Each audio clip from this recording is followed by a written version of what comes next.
გამარჯობა, ეხლა გაჩვენებთ 25 ევროთ რა პროდუქტები ვიყიდე რომში. დავიწყოთ. ფისტას პასკა 5 евро დაახლოებით.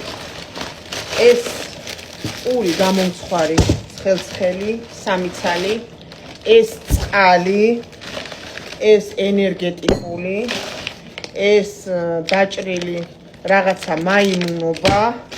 სამჯერ შევბრუნდი მაღაზიაში ხალბატონო ხო არ შეგეშალათ ფასი მეთქი და არა თათია შვილო ესეთი ფასები გვაქვს წაიღეო ეს ზეთისხილი ეს ყველი თირკმელებისთვის ყოფილა ძალიან კარგი ეს რომაული ყურძენი რომელიც შლაკები ყველაფერი გამოაქვს და იწმინდება ორგანიზმი ეს აქაური თევზი წითელი ესეც აი ეს ვერ ამოხსენი რა არის ოღონდ რაღაცა აი მახინჯირო იყო იმიტომ ვიყიდე უნდა გავსინჯო ესეც და აი ეს ყველაფერი დაჯდა 25 евро და გამყიდველმა მითხრა რომ თათიაო გენაცვალე რახან ესე დაიხარჯეო ამ ფაში ასევე შევიყვანთ სასტუმროს აი ხალხო 25 ევროთ აი ეს სასტუმროს ნომერი კოლიზეუმის გვერდზე